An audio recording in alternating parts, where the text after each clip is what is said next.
Adam, how are you this morning? Great. How are you, Liz? I'm great. I'm excited to spend some time this morning at Twin City Startup Week. Thanks so much to Twin City Startup Week for having us in this format. It's going to be a really great event. We're going to spend the hour this morning about what are some of the secrets, what are some of the things that we have learned along the way in raising money. And on both sides of the table, that's what's so special about this conversation. I am a founder. Adam is an investor.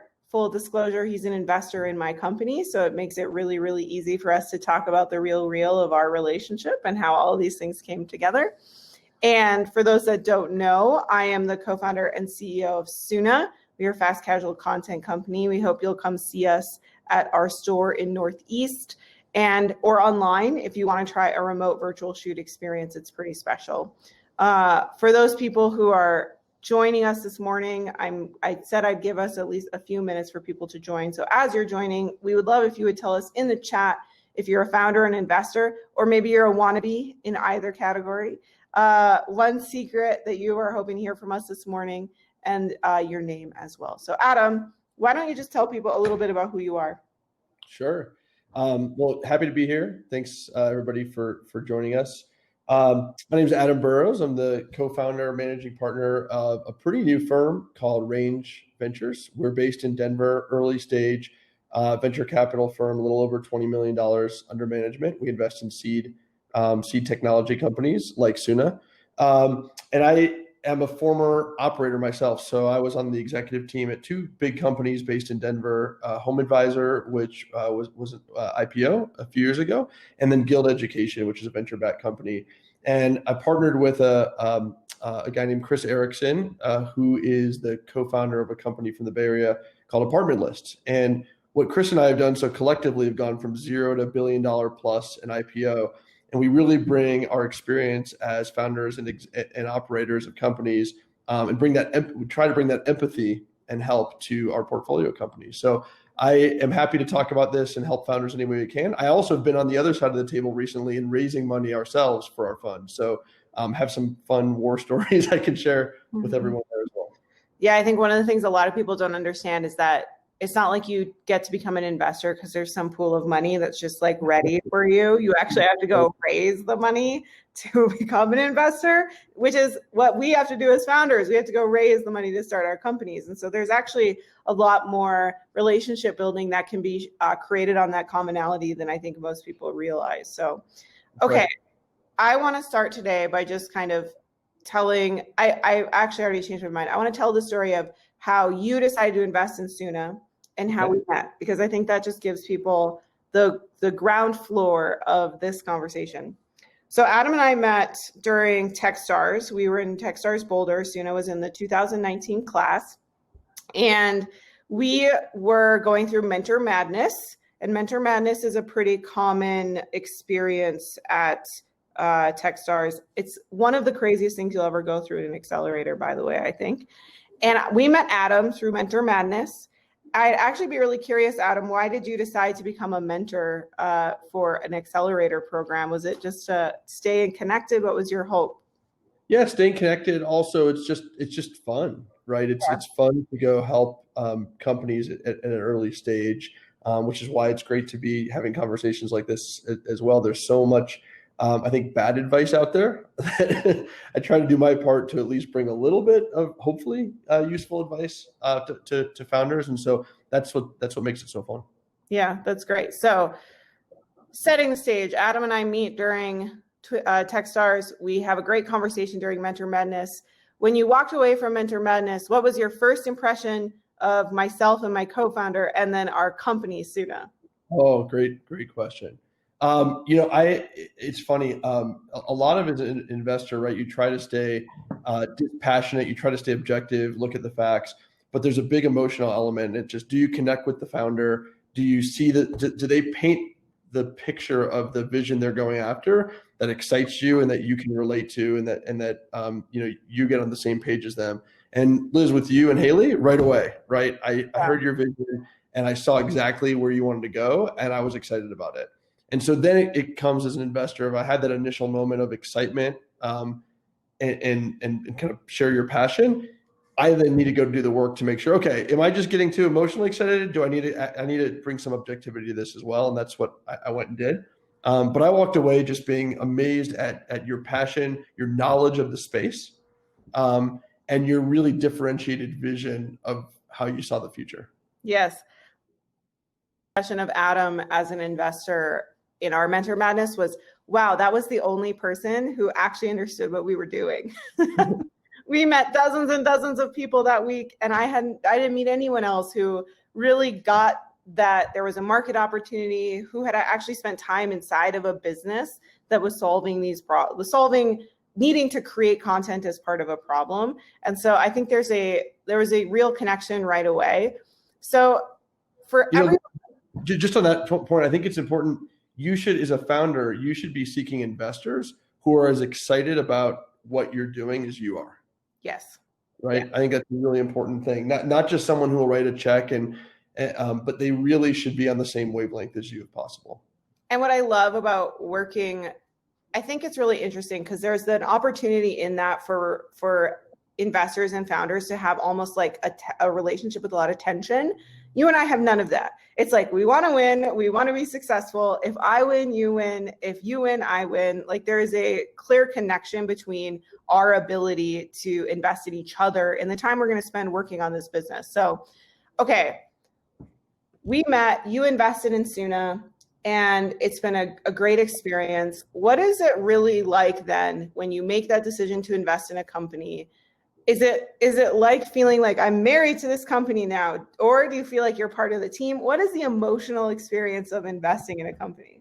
That's a great question. I think every investor is probably a little different on that. I think my partner and I, as former operators, right, we really want to feel like we're part of the team. So it needs to be a founder that we feel like, hey, this is somebody we want to be on the same team with. This is somebody who we are excited to work with over the next 10 plus years, because we know it's a long journey.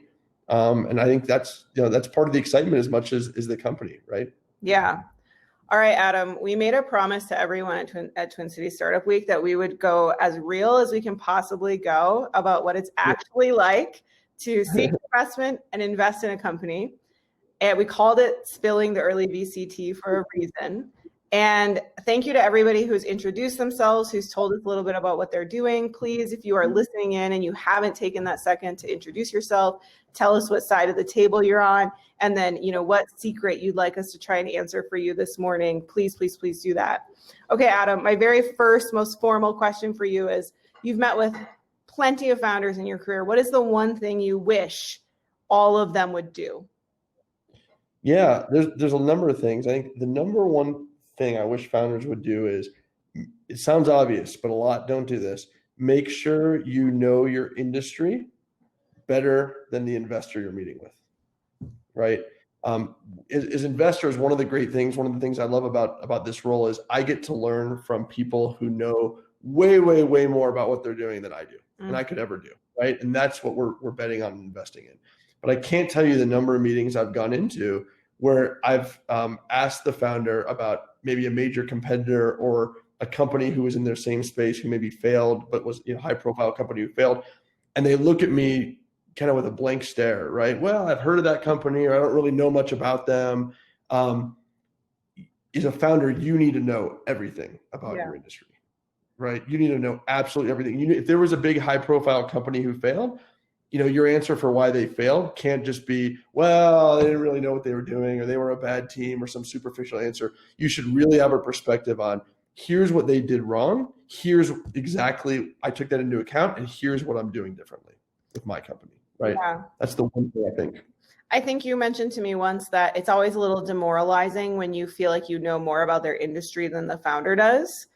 And it's because the relationship is never going to be about actually progressing your business or differentiating your business. You'll end up in this kind of weird education role, which you don't want to be in that role. You want to be in like a consultative role, mentorship role.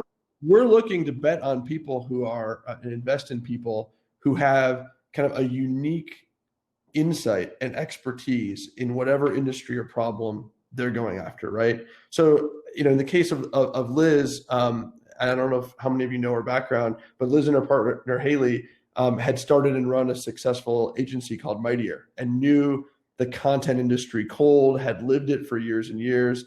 And so when I met Liz, I'm like, this is somebody who knows way, way, way, way more about her industry and the problems they're in than I could ever hope to know. And that's exciting. As an investor, that's exciting to have someone like that in your portfolio.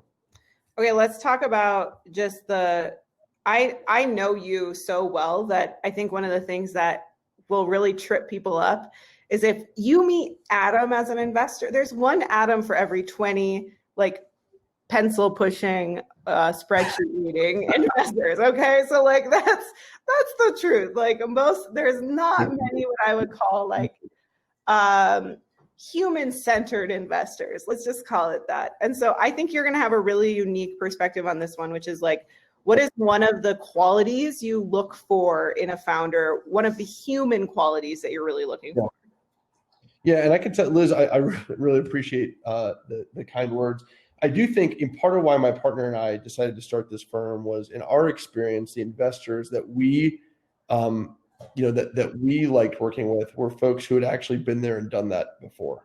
And the reason was not even as much because they had secrets of telling us what to do, but they had empathy for how incredibly hard it is to start and grow a company. Yeah. Right. And there's people to be a great investor in terms of generating returns.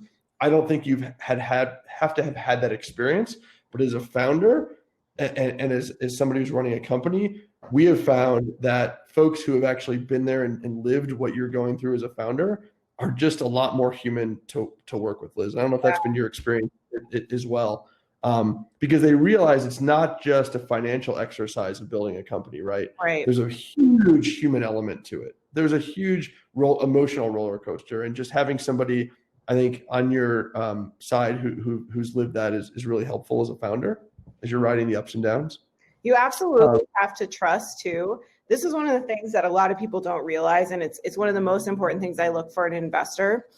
One of the things I ask in my due diligence calls, so anytime an investor has said, yes, I want to invest in Suno, one of the things I ask is, can I talk to somebody who you've invested in that you've have a relationship with? And one of the questions I ask in those calls is, how did this investor behave when something went wrong? How did they react when something went wrong? Because things are going to go wrong in a business, period. That's just how life is. There's just a high likelihood. So you have to know that you're going to feel comfortable and confident having a tough conversation. And I remember a tough conversation we had to have about an employee that departed our company. And immediately you were like, what can I do to help? How are you feeling about it? Is there anything we can do? Instead of, well, why did that happen? And what could you have done differently? You have trust in my ability to come to you with those conversations. And that is one of the hardest things to build with an investor. I think it's also, Liz, this reminds me of another thing I think that founders need to do is be honest. Mm-hmm. Is be honest. I think investors have a very high, we are trained to have a very high BS meter. We know that not everything is perfect with a company. We know you don't have everything figured out when you're pitching us. When we make an investment, Liz, when I get your, when I get your investor updates, I know that not everything is going well. It can't be, right? There's no company where everything is going well. And so, having that vulnerability a little bit of, here's something we don't know, here's something we haven't figured out, here's something that's not going great right now. I think it helps build that trust with your investor, even from the get-go. And if you've got an investor who doesn't respond well to that, they want to have this super polished, pitch where everything's perfect, that is not the foundation of a good relationship long-term. That's exactly right. I honestly think that one of the greatest things about the process is it's an awkward process. It's an awkward process to ask people for money over and over and over again. But one of the greatest things about it is that you figure out really quickly, who am I comfortable going through this awkwardness with? And who am I absolutely not comfortable going through this awkwardness with? And that has always been very clear to me in many of those conversations. Yeah. Liz, when you were first fundraising, how did that experience compare to what you expected going in, having never done it before? I was candidly terrified of the fundraising process because I had gone to many panels like this and sessions like this, and people would be like, you're going to hear no 100 times before you hear yes. And, so many people would say, investors are expecting you to grow the business 100x in a very short amount of time. And there wasn't really concrete, steps of, well, how do you approach an investor and what do they want to see and what materials were available? Those things seem so abstract to me. And so I was terrified of the process. What surprised me most about the process actually was how much listening to other people reflect back to me the opportunities that they saw for our business or the challenges that they potentially saw for our business. So I learn a lot from pitching, listening to the questions that investors are curious about, and then hearing how they react maybe 2 or 3 days later when they send an email. And that's one of the biggest things I try to do is I try to say, what's one thing that worries you about this business? And be open to that question, because if you're not open to that question, you can't actually strengthen your presentation and your pitch to avoid that question in the future. Most investors are going to be scared of something in your business. And for us at Suna, there were really 3 things that came up over and over and over again. The first was our retail stores, right? You know that. The second was the scalability of creativity as a business. And the third was how defensible is your technology? That came up over and over and over again. So you better believe that when I pitch now, I show how the retail stores are only one stop on a much bigger roadmap. I show how we want to advance technology to scale creative in a very deliberate way. And I explain the defensibility of our technology. So now I can move on to a new set of questions and a new set of fears.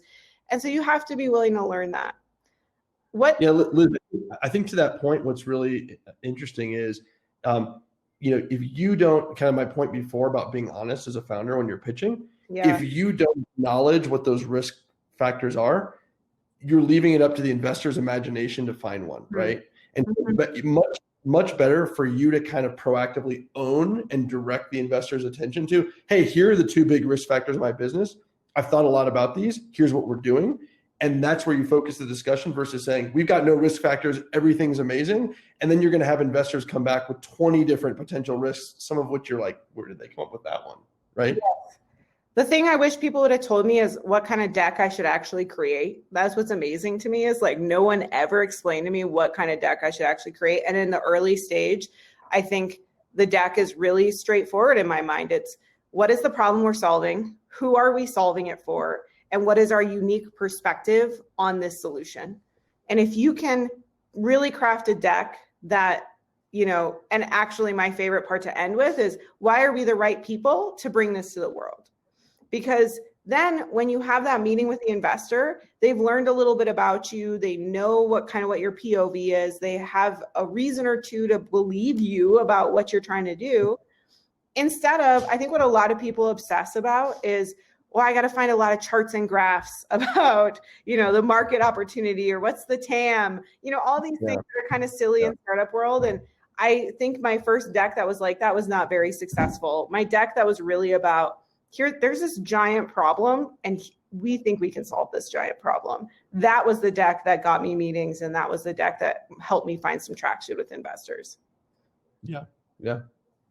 I think people talk about. It's funny. This is one of the questions that comes up all the time is TAM, right? Oh, tell people what TAM is for people that don't know what TAM is total addressable market. And as venture investors, right, we're looking for really big markets because you need a really big market to support the creation of a really big company. So I think it's an important construct to understand as a founder and really be thinking through of, does my company have potential to be really big? It's a proxy for answering that question. But I think people oftentimes are, too dogmatic in wanting to present a slide that shows TAM and they say, hey, this industry, it's $100 billion industry, right? Yeah. That number in and of itself is like a meaningless number. Yeah. Right? Where do you fit in that industry? What little slice of that industry are you addressing? I think, but having something that presents this company could be really big is what people are looking for, right? Right. And I think people use TAM as a way to communicate it, but I actually think it's a vanity metric. I really am all about, I hate vanity metrics. And it's one of the things you really have to watch out for because in my opinion, that's where investors will end up calling you out. So as you think about, Adam, the the conviction, because I think one of the greatest things about you as an investor is that when you invest in someone, you have total conviction and everyone knows it. You won't stop talking about it, which is great. Tell people, how do you get to conviction? How do you get to 100% conviction? Yeah, so I think we, in our firm, we've spent a lot of time thinking about the threshold for making an investment. We are in the fortunate position where, and I think a lot of investors are, we see hundreds of different companies, and we're only going to be able to invest in 1 or 2% at most of companies that we meet with.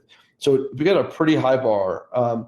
We use the phrase, one of the two of us as partners have to have pound the table conviction, right? Like, we need to do this deal. This is going to be the greatest company. It's got to be to that level for us to invest. And so a big piece of that, as I said before, it's emotional. It's, do we buy into the founder's energy, passion, vision for the future, right? And there's a super subjective emotional element to that, where you need to find the investor who's just simpatico with your vision. There's obviously, we do a lot of diligence on the objective part of it too, right? We do calls with customers. We try to do back channel reference checks.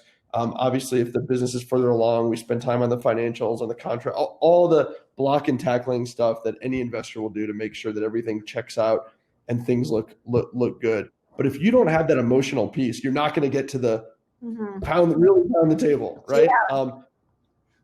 That's how we think about it. There's a great phrase I've heard from actually a hedge fund investor that I think is applicable, and I've internalized as a venture investor too, which is, he said, if it's not an easy yes, it's an easy no. Yes. Right. It's not something where you as a founder should be doing tons of convincing of the person, arm twisting to get them to invest, even though I know it feels like, you want that check. But long term, you really want someone for whom this is an easy yes, and they share your vision. When you think about that, getting to that easy yes, and I think the pound the table conviction is actually a great visual, because that's what we as founders need to have too, to quit doing whatever we're doing in life and go do this thing, right? Like, I have to have pound the table conviction about my career, about leaving my career to go start a company. And so that's a really nice parallel. I want to remind people who are just joining us, we'd love to know in the chat if you're a founder and investor or wannabe founder and investor. If you have a specific secret you'd like us to tell, and anything else please ask your questions as we go here. All right, Adam. Liz, I saw a question come through that's just what's your preferred method for first introduction to a company. Yeah, I mean, the absolute best way to get a first introduction is from somebody who we trust, that has validated that company. But we talk to companies all the time that are cold intros, and I mean cold inbound and no intros, because you never know, and not everybody is plugged into the all the circles, which I think is part of how we get more diversity ultimately in funding and investments, is by being willing to not just restrict it to kind of the inner circle of folks who are already in the loop. But that said, having somebody who and trust, who knows the founder, knows the company, or knows the industry, who recommends it, is absolutely the best way to start a conversation. If you are getting a cold email from someone that you've never heard from before, you've never heard from their business before, what do you want to see them do in that email? What information do you want to see in that email that's going to make you go, you know what? Yes, I will take a meeting with this company. It's a great question, Liz. I think the absolute best thing somebody could do, and I know this is time consuming, is to make it personalized in some way. Hey, I saw that you invested in X, Y, or Z company, or I saw that on your firm's website that these are the kinds of things you do, or this is in your background. That's why I'm seeking you out, because I think you could be a perfect partner for what we're doing. Yes. That is the ideal email. Now I understand it's hard to write 50 personalized emails. I'll tell you what not to do. I'll tell you the emails that get the easy. You're not right, everyone. Listen up. Don't write Adam this email. The email that gets the easy delete, you can tell this is the kind of person I am. It goes to the theme of being real and being honest. The super bombastic, ridiculous email. I wish I had probably screenshot one of these. That's, we're on the train to being the next unicorn. Don't miss out. This is, the next 10 billion opportunity. I'm like, Forget that. Yeah. There's something kind of like almost assaulting your inbox with it, like hammering your inbox as opposed to saying like, hey, I'd really love to open a door to a conversation with you, which is ultimately what you're probably looking for. Yeah. Exactly. So it is striking that balance between being positive, confident, optimistic, and audacious with your business, but being honest and real, right? That's a hard balance to strike. It's not easy, but that's, I think, the most successful companies do it. One of the go ahead, Liz. Great question. One of the things I try to do in all of my first investor meetings is I try to tell them something personal about me, because I think that a lot of folks just hear about businesses all day. And at the end of the day, you're investing in my business, but you're choosing to invest in me as a CEO. And so if I can tell you a little bit of a story about who I am as a person, maybe something memorable about my experiences, it just helps me stand out a little bit from all the other founders that you're meeting who don't take the time to talk about who they are as people. What's your take on that? Is that valuable? Is it valuable to hear some personal anecdotes?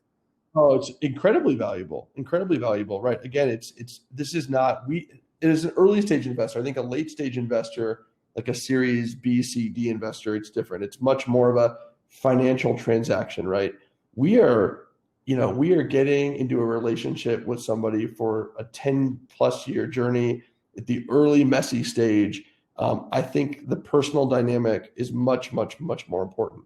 And quite frankly, is part of the reason why us, and I think a lot of other the seed stage investors, get into this business. It's what we enjoy. We enjoy forming the personal relationships with founders. We want to be texting with founders, on the big challenge they're facing, right?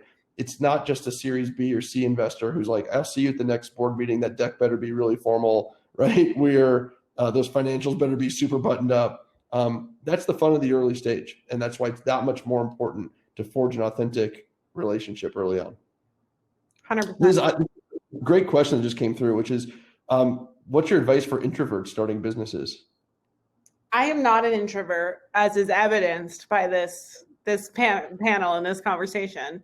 But my co-founder is a hardcore introvert, really very much an introvert. And that's actually part of the magic of starting a company. And my advice for an introvert is to pair up with an extrovert, because 100%. In the co-founder relationship, as your business grows, there will be kind of a bifurcation of duties where those skills are incredibly valuable. So right now at the stage that we're in, Haley is really cultivating our culture, working on a lot of our internal initiatives on quality control and on scale. And those skills that she has to have really great one-on-one conversations, to lead small teams to success, are really powerful for us as a business. And then my skills as an extrovert are so critical for our fundraising, for getting the word out about our business. And so we actually can work together as a team. I also think I certainly understand why a lot of folks want to be solo founders, but starting a business with a business partner that you really trust and that you have a really respect grounded relationship with, it's probably the number one thing I would recommend you do, because it's just a huge lift to do this in your life. And you're going to want someone who you can really lean on when times are hard. And so if you can find your personal extrovert or your introvert to really help you run that business, I think it will be more successful in the end. Do you have a preference for investing in single founders versus multi-founder teams?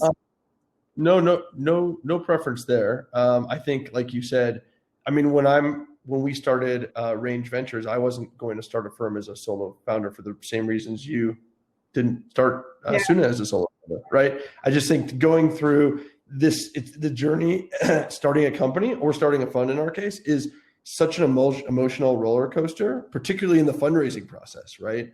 That it's great to have somebody to go through it with, but not necessary. I want to touch on the extrovert introvert piece really quick. Again, I'm clearly an extrovert as well. And I think if you ask the question, observe, feels like the whole startup community consists of extroverts. It's not a coincidence. And I think part of that is when you're starting a business, so much of succeeding is about sales. It's about selling investors. It's about selling customers. It's about selling your first employees, right? And it's a really big sale to say, I've just got this idea, right? Or I've got this little product. You should quit your job and come join me and work for this, right? Or you should invest in my company out of 100 others. Or you should sign up for my product versus the others that have been in the market for 20 years. And I think you can do those things if you're an introvert, right? You can push yourself even if it's exhausting, but you've got to be able to do it or have a co-founder who can do it. Yeah. It's one of the things that we look for explicitly, Liz, in a company is kind of our list of things we want to check off is one of the founder or one of the founders the best salesperson the company will ever have. Yep. Doesn't mean they're a sales rep by training. You could be a product person, you could be an engineer and still do that, but you've got to be able to sell your company better than anyone else could. 100%. And it's so funny. Somebody asked earlier, what's the biggest mistake you made with VCs early on? And my answer to this is very clear. I didn't ask enough questions about how they could help us. I didn't say you also could go be a salesperson for this business. And our best investors are the ones who go out and herald how great Suna is to other people in their portfolio, to other people in their networks, to other people in their community.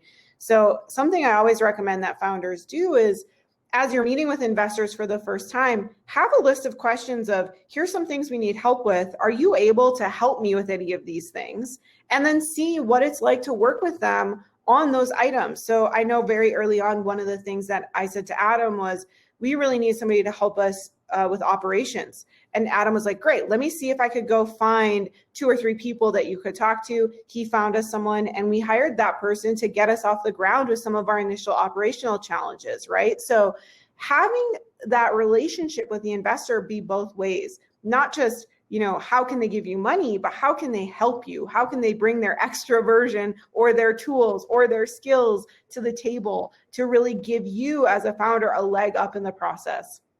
The other thing it really did for me was it proved very quickly which investors I like talking to regularly and which ones I do not. The ones that I like talking to are the ones who will roll up their sleeves and who will actually help me try to solve a problem. And I think it's completely okay and acceptable for us to ask our investors to help us solve problems as we go, because it's in the interest of their investment. It's in the interest of what they have chosen to invest in. And so I don't know if you have a preference, actually, Adam, for questions that when you're in the get to know you phase of a business, right, what are the things that perk your ears that maybe a founder might ask you?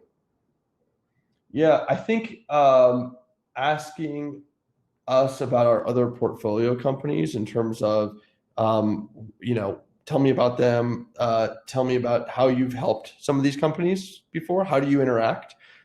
Because I think one of the dangers too, I should say that, I extol the value of having investors who are former founders or operators. You have to be careful with that too, because I can think of some former operators, they want to meddle, right? They can't help themselves as former operators. So again, it's strike that balance. So really understanding, hey, how have you helped your other companies? Like, how have you interacted? How often do you talk to them? What are some of the things that give me examples, right? Have you helped them with a hire? Have you helped them with a customer introduction? Have you helped them raise a subsequent round? Like, what have you actually concretely done with some of your other portfolio companies? 100%. Tom wants to know how the valuation discussion went with our first investment, and I'd be happy to talk about it. When you're in the early stage of raising money, you kind of have 2 options. You can go out and raise a convertible note or a SAFE and sort of put off the valuation discussion a little bit, or maybe provide a cap for where the valuation is going to go, or you can do a price round. And in the case of our very first term sheet, there was a clear pricing of that round. And so the pricing of the round is really going to be based on whoever's providing that term sheet is going to be looking to get a certain percentage of ownership of the company. That is how they're really thinking about their investment to the price of the company.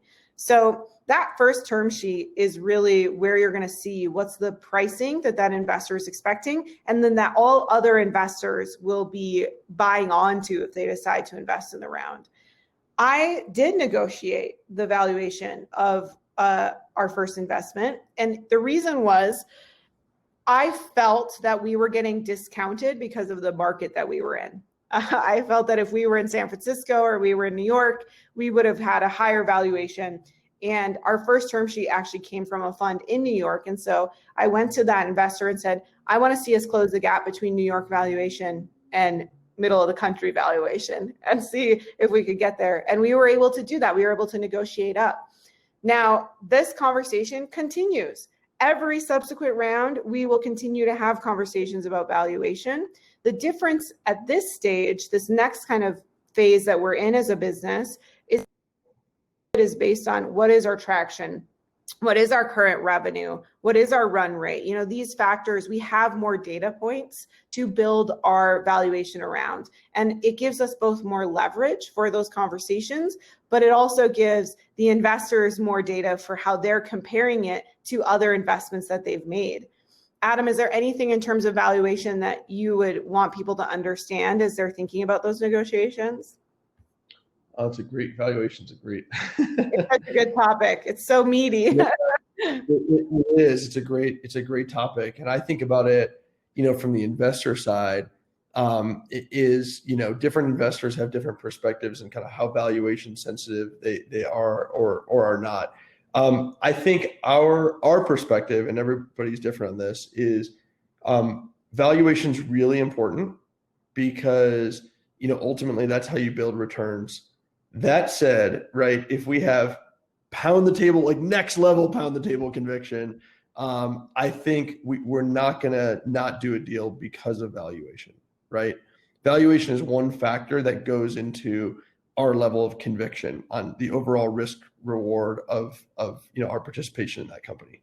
Yeah. But it's not, there's not a formula for it. It's really whatever the market will bear and whoever will lead and what they're willing to price the opportunity at.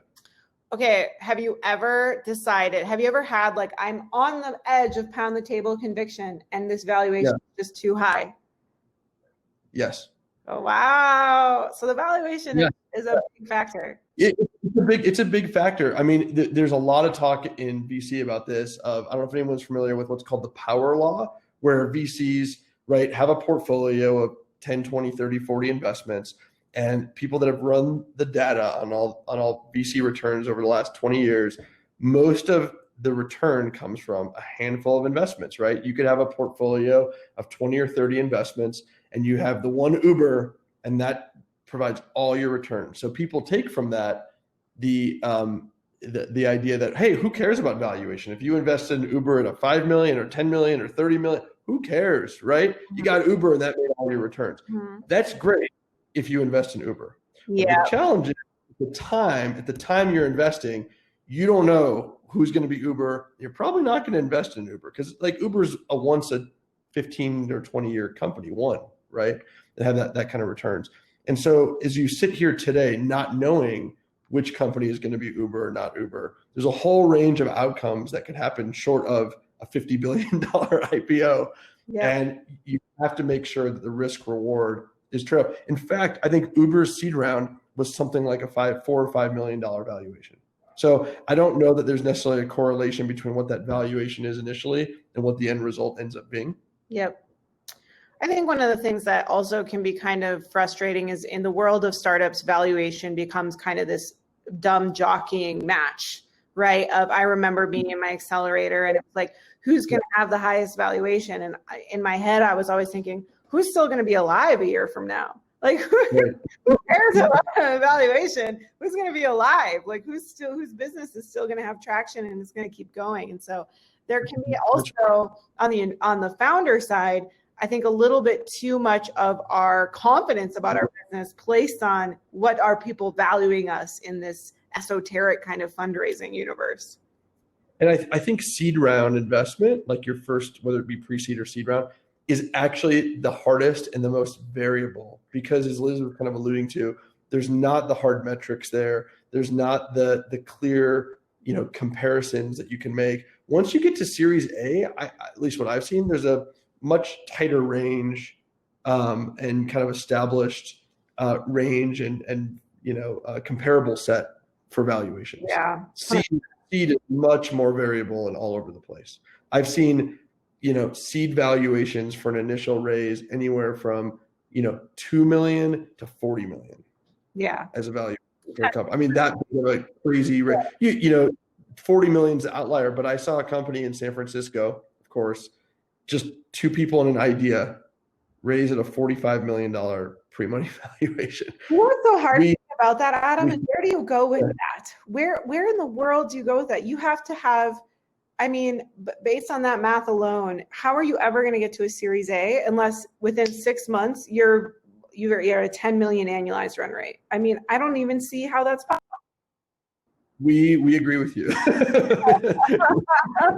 It ends up being kind of like, I think this is something I do coach a lot of founders on is, getting too caught up in that initial valuation also actually kind of puts handcuffs around you for the amount of flexibility that you're going to have in terms of getting to your initial set of metrics. So it prevents you from actually being able to celebrate getting to 2 million or 3 million in annualized run rate when because your valuation is so high that it's unimpressive. That really does kind of put you in a tough spot. Yeah. Also, Liz, and this matters who your investor is. Let's just say you're a startup and you've got two potential term sheets or investors, one of whom might says, I'm going to invest in you at I'm making up numbers, a $4 million pre-money, right? I'm going to invest $1 million in a $4 million pre-money versus another one says I'm going to invest $1 million in a $5 million pre-money. Well, 5 million is better. There's meaningful dilution there, but you actually have to look at who the investor is, because if the investor who's investing at 4 million, right? If you think they're going to be able to add enough value, and I'm telling you at the seed stage, I'm biased in this, but I think certain investors really, can add a lot more value than others.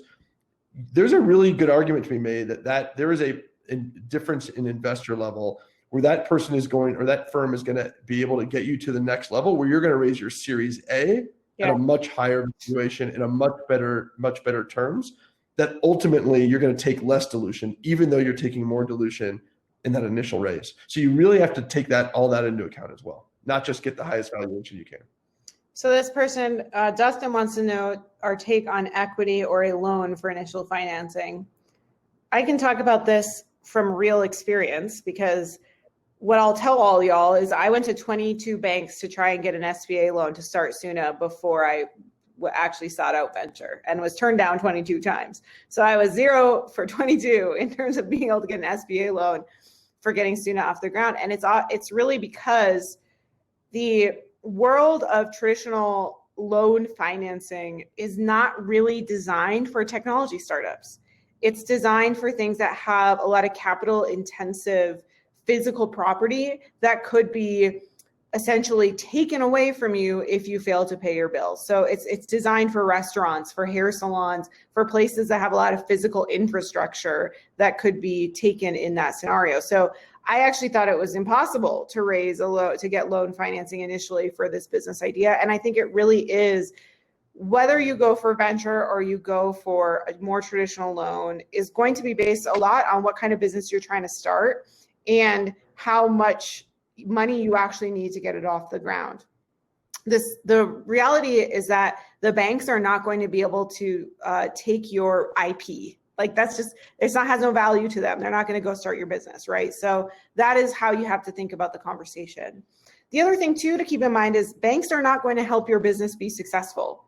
Banks are going to give you money and then it's completely on you to go figure it out. Whereas investors, I really look at it as a partnership. Sure, they're not going to be there every day. They're not going to sit in the office and help you make things happen. But what they are going to do, hopefully, is they're going to go out and tell people about you, find customers, tell press about you. When they're at events like this one, talk about their portfolio companies. And so there is a inherent pressure point a little bit on the investors to have the conviction to promote your business in a way that a bank never is going to. And so I actually do think that over time, I've become a little bit more biased towards venture, because I think that even though you're selling more of your company, it's hopefully for the outcome of building a network of people who are all going to benefit from this vision. Liz, that brings up the idea of like this concept of kind of what I was saying before is smart money versus dumb money. Mm-hmm. If anybody's heard those terms before, a bank in the context of this is a lot more like dumb money, even though they're smart. But I see this a lot where at the early stage, a founder who, just wants to get some money in, and there's a temptation to say, oh, cool, there's this, really wealthy doctor who is going to put in, $250,000 into my business, and they don't even know what valuation is, and they're willing to put it in at this really high valuation. Isn't that so great? Maybe. I think, there's the downside of dumb money is oftentimes those people want to meddle too much, and they have no idea what they're doing, and might push you or annoy you too much towards something you don't want to do. Also, they set the precedent potentially. So we've seen a few companies that are really interesting. They raised a pre-seed round from dumb money, right? Smart people, but dumb about this industry or about tech. And they raised it at a really crazy valuation. And so then when they go out to try to raise a real seed round from institutions like us and other venture firms, we look at the we look at the valuation. We're like, we can't, we can't make this. Yeah. Mm-hmm. Yeah. No room. Like, there's no room for growth and upside. And they don't want to price that round below what they, gave the doctor as a valuation before. So they end up in this tight spot. And I think that's something founders need to realize is not just about the round you're raising now. It's about how does that set you up for the next round and the next round and the next round, assuming you want to be doing this for a long time. Yeah, 100%. Can you just tell people, because I think we talk about smart money and dumb money kind of in the shadows of relationships. So we don't talk about it very much out publicly because nobody wants to accidentally be accused of being dumb money. So what's your definition of smart money? What's your definition of dumb money? If you don't know what dumb money is, then it's probably you. That's so good. Yes. You say that right. If you're at a poker table and you don't know who the sucker is, it's probably you. There's something to that, which is so dumb money in the context of I would be dumb money investing in, real estate, commercial real estate. I don't know anything about that. I'm a smart person, right? I have investing experience, but I don't know the ins and outs of commercial real estate. And there's people who are going to run circles around me of knowing how to run those numbers, knowing how to add value, et cetera. It's the same thing here, right? Smart money are people who understand venture, understand building tech companies, know how to tactically help with the things your company needs, know how to ask the tough questions and evaluate the risks, right? Dumb money would be somebody who clearly is probably smart in their industry, successful in their industry, but doesn't really know about how valuations work or how rounds work or what the risks of tech investing are, isn't going to really be able to help you with anything beyond just giving you a check. That's kind of what dumb money refers to. Yeah. And I think for me, what smart money is it's actually a little bit counterintuitive. I really don't like working with investors who have experience in media or who have experience in production, because they will have a lot of biases that they bring into our business. Smart money for me is folks who have a deep connection to networks that I need access to. So for us, smart money at Suna is any investor who's invested in a lot of direct-to-consumer product companies, because they can send us all those people as customers. Smart money is anybody who has scaled a business from early stage to huge levels, like yourself and Chris, because we can learn from your experiences along the way. And so smart money might absolutely change for each founder, but getting really clear on what is your version of smart money and which investors are going to be smart money for your business is a really good way to be thinking about who to go after and what investors to target. Yep. And just to be super clear, right? Smart money and dumb money has nothing to do with how smart or dumb the person is. No, absolutely or successful in their industry or their area, but it's contextual to this particular investment. 100%. Yeah. Okay. Question: pros and cons of pushing valuation down the hill.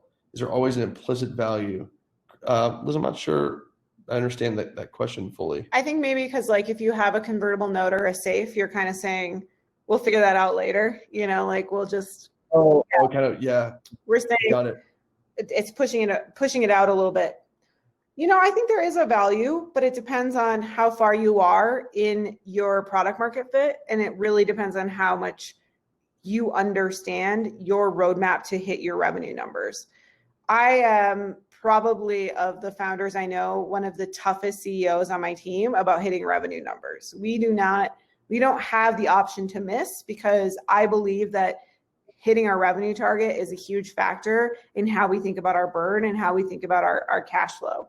So I think that the big pro is you give yourself a little more time to figure out your product market fit.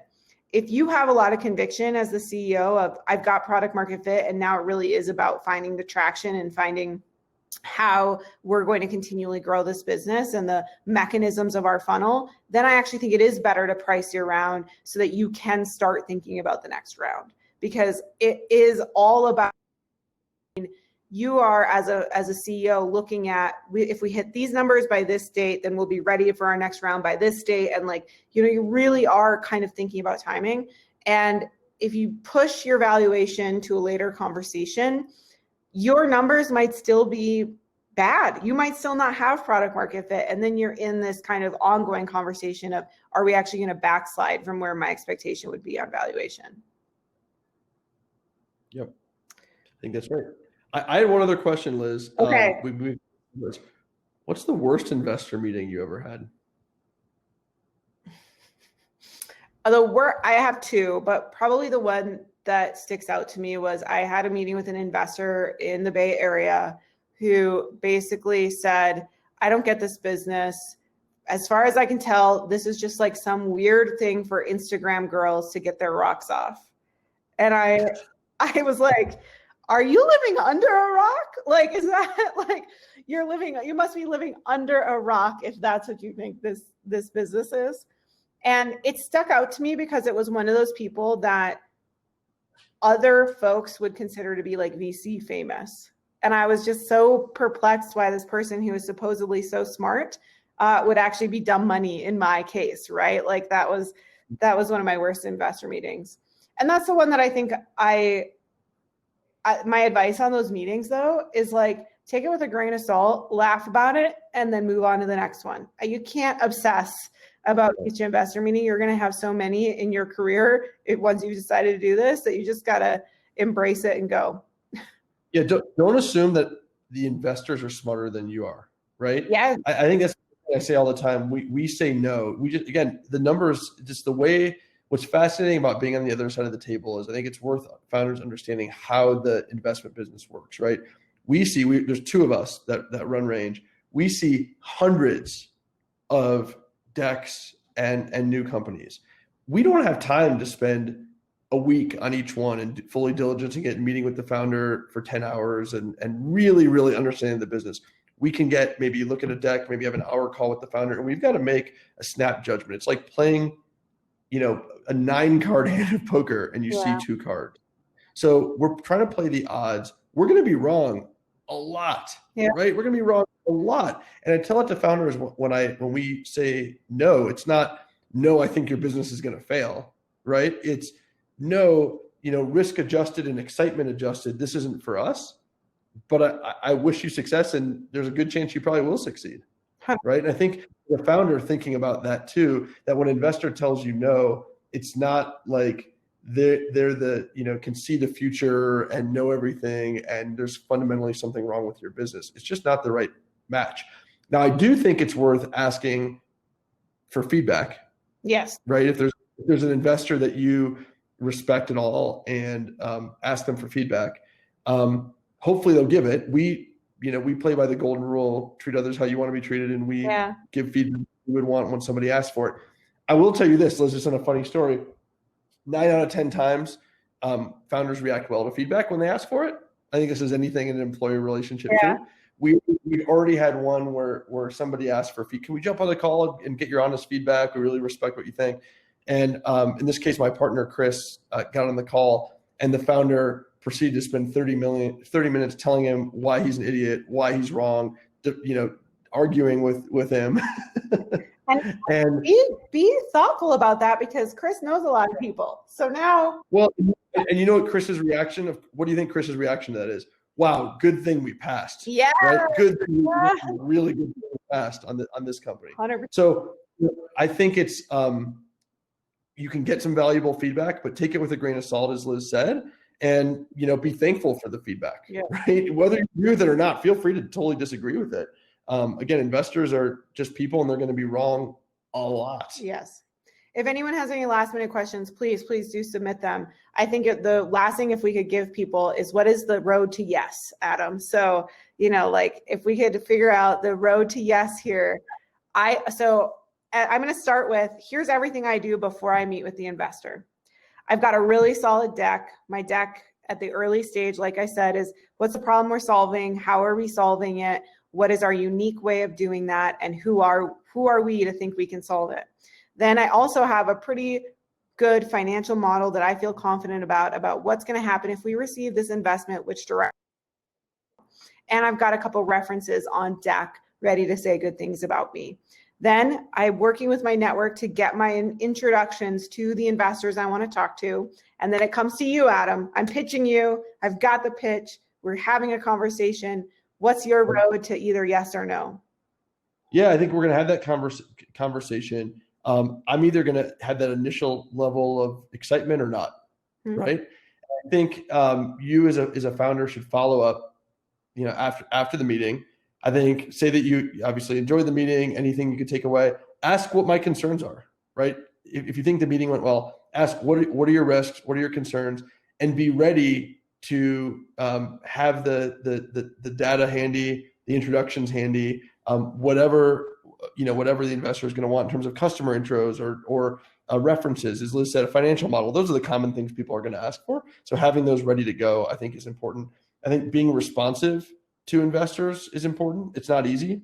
It's not easy. You're trying to run your company. You're trying to balance maybe 10, 20 investors you're talking to and juggling all those balls. It's not easy, but that's the game. And you've got to be responsive. Because think of it this way, right? Investors are judging you and diligencing you as much by how you act and interact in that fundraising process as by the actual content of the business and the diligence material you provide. They're gleaning a lot about how we operate, how we think, what our level of interest is in our relationship with the other person, right? Like there's a lot that can be gleaned from those dialogues. Do you have opinions on accelerators as this question came in here? Well, yeah, I think accelerators are great. There's pros and cons. So Liz went through an accelerator at Texas. That's how we met.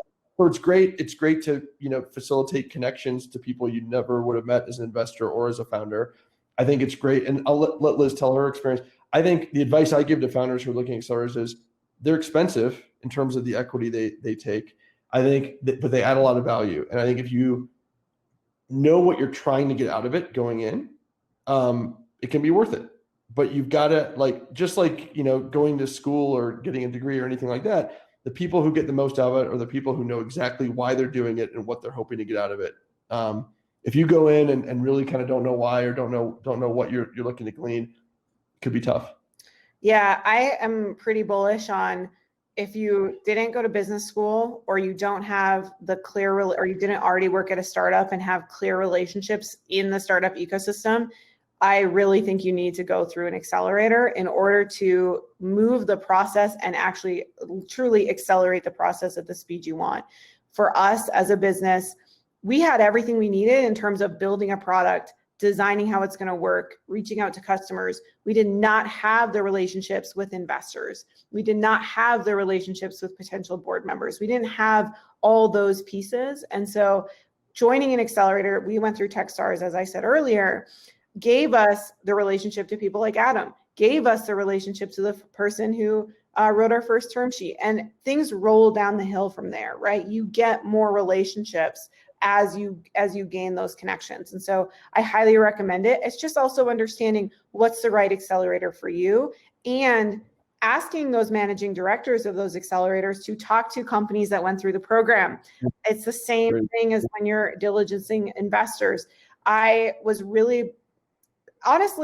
hesitant to join an accelerator because I thought it's going to be a bunch of 20-something tech bros and I'm not going to enjoy it. And I voiced that very directly to our MD, and he was so gracious in terms of interviewing and providing me connections to people who went through the program who were more like me. and hearing what their experience was and what they got out of it. And I found that to be really valuable. And it was the thing that made me make the decision to ultimately go through an accelerator. Okay, Adam, I think if we could leave people with one thing today, it would be this. Is it okay to just ask an investor, are you a yes or are you a no?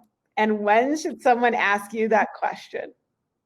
Oh, wow. That's a great question. There's no magic formula for this. I think it's okay, and this is like just a classic sales technique. At the end of a meeting or in a follow-up, asking, what are your concerns, right?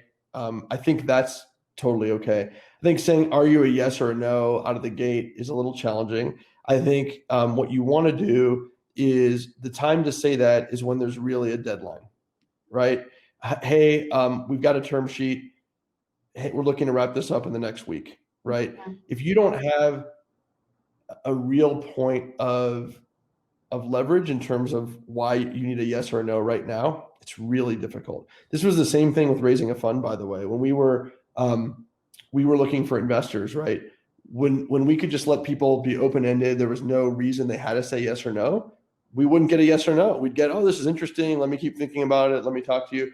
What we actually did, and this was, I wouldn't necessarily recommend this for everybody, but we decided to take a very gutsy approach, which is we actually did just set an arbitrary date for our fund. And we said, we are closing our fund by X date and we need an answer by then. And, if nobody had come through by that date, we wouldn't have a fund. But we decided, we wanted to take, and I think part of this was COVID too, where nobody wanted to say yes or no. But I think the thing there is, without a real reason to get someone of why do you have to say yes or no right now, it's challenging to get them to do that. Yeah, I definitely think having that term sheet gives you the leverage you need to say, are you in or are you out? And that is what I would always recommend you get to. Well, Adam, thanks so much for doing this with everyone and for sharing all your secrets. If people want to reach out to you directly and talk to you, where can they reach you? Adam@range.vc. Happy to help any way I can. So if you are looking to talk to an investor, I'll put Adam@RangeVC in the chat. And if you want to talk to a founder, please email me, liz@suna.co. I loved this conversation. How about you, Adam? Yeah, it's fun. And I have to give, because Liz is too humble to do it herself. If you need great content production for your business, photos, videos, you got to check out Suna. It's amazing. Yeah, come check out Suna. We'd love to have you. And if you don't know this already, we have a dope new promo called Headshots for All. And in the Twin Cities, if you need a new headshot that's as cool as mine and as cool as Adam's, you can come get one for free. So check it out, everybody. Thanks, everyone. Have a great rest of your Twin Cities. Enjoy. Bye.